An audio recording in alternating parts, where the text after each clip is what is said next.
is, there he is. Hey Guy, how are you? I am good, how are you? We wanted to record 10 questions with Cloud Security podcast. Would you be keen to do that with us? Sure, happy to. Yeah. Amazing. Come on in. Thank you. Well, we normally start our podcast with a drink and a song. So what's your go-to drink when you're getting up in the morning? In the morning, I'm a coffee person. Absolutely. I've got my sort of espresso, grounded, sort of dark black coffee, and that gets me going. Amazing. And we also introduce all of our guests with a song. So what's your go-to song these days? I love a lot of different types of music. I guess a recent one is just the opening from Alexander Hamilton from Hamilton the Musical. We'll have to give that a listen for sure. So just behind you, I can see a very cool logo of Snyk and Patch. So what is the story behind Patch? Patch, like the whole notion of sort of Snyk was it's a developer tooling company that tackles security, and so we talked about logos. We thought about dev tooling companies and what logos they like, and animal logos were very popular. But it is a security company, and so the thinking was also what fits both of them, and a guard dog fit the mold. And then we went through the whole iteration around trying to make the dog not too friendly, but also not too kind of aggressive. And you get to the point where if you flip Patch's eyes, if you just make that semicircle the other way around, it's too friendly. Just kind of find that logo. But it was a fun exploration. Definitely. And it sounds like you guys have nailed it. He does definitely seem friendly, but he's going to protect all your stuff as well. And now it's a mascot as well. So now we have it in all sorts of other sort of formats, not just the logo. So. Amazing. That's so cool. So this is a really good office. You have to tell us, what is your favorite thing in this office?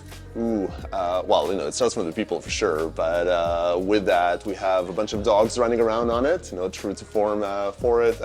There's a great board game night happening every week with people around. Yeah. But really, it's around that sort of casual, kind of a more sort of family atmosphere that we're bringing people in. So I think it's all about sort of the energy and the vibe. Amazing. Well, let's walk around a little bit. Yeah, for sure. So you're the founder of Snyk. What has been the most coolest thing about being the founder, and what inspired you to start Snyk? Being a founder, it's always nice to sort of start something from a blank slate. Snyk to me is the culmination of my two journeys. I've built or helped grow an application security company, and Sanctum got acquired by Watchfire, got acquired by IBM, and I've always wanted to sort of get developers to shift left, sort of put security in, and we succeeded financially, but not really getting developers to embrace it. It was always remained an auditor product. And then I went and I founded a web performance company that kind of made websites faster, and I was a part of the sort of the first wave of DevOps, and learned a lot about building dev tools and the appreciation of how the world has changed. And software is being built differently, but security is still stuck in kind of the old ways of doing things. So the two of them really combined very nicely to me, that Snyk was about bringing my learnings from DevOps and those practices and the understanding of how the world has changed to the world of security, because we can't keep trying to secure software from outside. It will never work. Doesn't work. That's very, very right. Let's keep walking, because we want to definitely see more of this amazing office that you've got. So Snyk pretty much pioneered developer-first security. What is the hardest part about starting a developer-first security company? So balancing developer and security is hard. Probably the best manifestation of it is that developers like depth, while security likes breadth. So if I'm a JavaScript developer, I couldn't care less if you support PHP or not. And it's not a cynical comment, it's just because as a JavaScript developer, I work in JavaScript. It doesn't affect me if it supports another language or another stack. And so it needs to support JavaScript, and it better be awesome in it. Security, it has a broad set of needs. It's already a very fragmented space with all the different threats on it, and it's not practical to have every director of engineering use a different tool to, say, govern its use of open source security or its cloud security. And so security needs solutions that cover 80–90% of their breadth, of the application to have it be viable. And that balance was very, very hard. Naturally, security companies tend to sort of bias for that breadth, but being developer first, we are depth first. So we built the company first for one stack in JavaScript, and we expanded. And sticking to it, sort of sticking to this great product that developers will actually embrace, while constantly being mindful that we need to have a broad enough product that satisfies the needs of the security teams, has always been a challenge. And I think we've done it well so far, and we now have methodologies and scale to do it. But this duality of ensuring we support a depth-first approach that provides the breadth security teams needs, that's really kind of a lot of the balance that we always kind of aim to get right. Amazing, sounds good. I mean, as you said, you're definitely doing it very right. So we've talked about the challenges. I guess the next thing I do want to know is, what is the most rewarding thing about starting a company like Snyk? Well, I'll come back to the people. I think at Snyk we brought people from the security space, or sort of understanding security tooling, and people that understand developer tooling. So we brought people from Tel Aviv and people from London, and they had different dispositions. And then subsequently we, Ottawa and Boston and other locations. Bringing them together, we've always had this sort of one team as a core principle. Creates this great total, this great whole. And for me, it was as important to try and build a great company, not just a great business.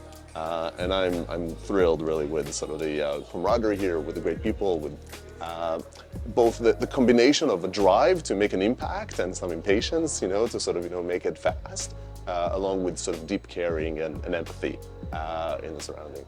Amazing, that's so good. Now we have spoken about a lot of really important things. One really important thing, if you were to have a superpower, what would it be?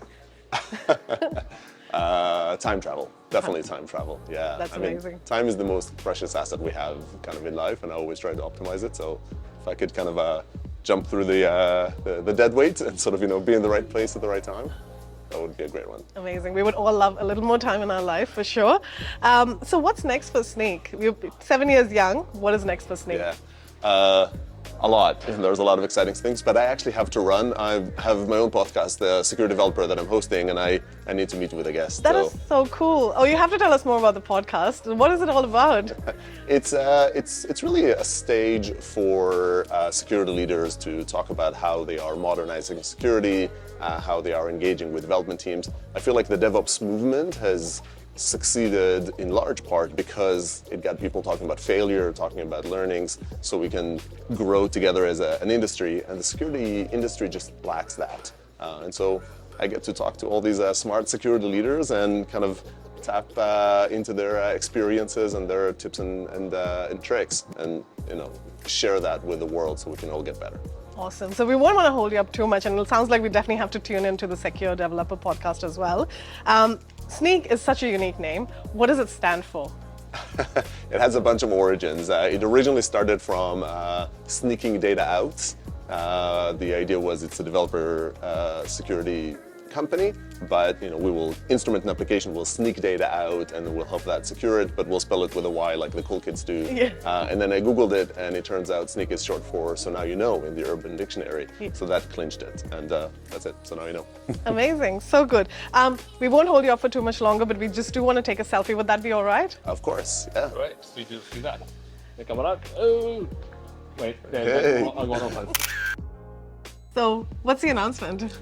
So I'm super excited to share that Shilpi and Ashish are joining the Snyk family and the adventure here, and that we're doing a tight partnership between the Cloud Security podcast and the Security Developer, and in general the kind of community-oriented media that we have here at Snyk. All with the intent to kind of bring it together, to kind of bring the cloud security community that is becoming more and more driven by development, and the developer security community together, and again, just all of us learn together and get better together, giving security leaders of all kind of locations a stage to join together. And of course, we have great additions to the adventure here to Awesome. make developer security happen. That is pretty cool. So now you all know, or so now you know, see what we did there, but we just wanted to say thank you for watching this.